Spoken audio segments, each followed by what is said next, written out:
Thinking about living in a tiny house? Imagine the simplicity, the freedom, and cutting down on stuff you don't need. But before you jump in, let's talk about the big issues that might come your way, and more importantly, how to solve them. Problem 1. Permitting restrictions.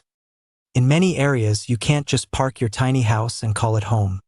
Most places require it to be on a foundation. Here's how to get around it. Make your tiny house mobile. If your home's on wheels, you may be able to skip foundation requirements entirely, making it much easier to get approved. And that means you get to keep your house flexible and avoid the headache of a permanent foundation. Next up, HOA regulations. If you're in a neighborhood with an HOA, they might not allow a tiny house. Solution. Tiny homes on wheels sometimes aren't considered permanent structures, which means you may not need HOA approval at all. Do your research and see if this applies in your area. Then there's the zoning laws. Some places just won't allow a tiny home to be your primary residence. Here's the trick. Reframe your tiny home. Label it as a game room or mother-in-law suite, and you might be able to dodge zoning issues. Some places have stricter rules for homes than for other small structures. Play the system and you could win. Another problem is neighbor disputes. Sometimes the people next door might not be thrilled about your tiny house. If you face opposition, get ahead of it by meeting with local officials and your neighbors early on. Explain your plans and even ask for a variance.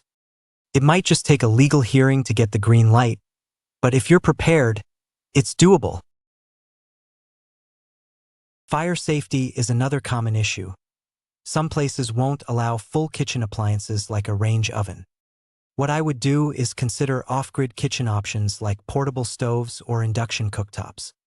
These appliances are often safer, and if you go off-grid with solar power, you'll likely avoid fire regulation issues while still being able to cook your favorite meals. Let me tell you this. In the city, finding permanent land for your tiny home can feel impossible. Ingenious workaround. Reach out to your local HUD, Housing and Urban Development office. They sometimes offer temporary land for tiny homes, especially in urban areas with vacant or underused properties.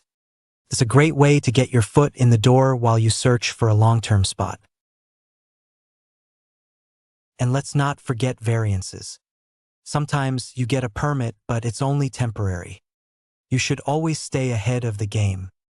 Keep track of your variance deadlines and prepare to renew well in advance. Present a strong case by showing how your tiny home benefits the community, whether that's through green living or offering affordable housing options. Finally, setting up your tiny home can get pricey. One homeowner spent $10,000 just to get things started.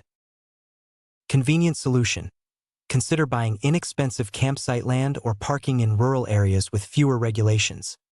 Not only does this save you a ton of money on permits and setup, but it also gives you peace and quiet away from the city. Want the latest on the best tiny houses available? Check out the links in the description below. Updated daily to keep you in the loop. If you enjoyed this video, drop a comment with your thoughts, share it with friends who might be interested, hit the like button, and subscribe for more insights and updates on tiny living.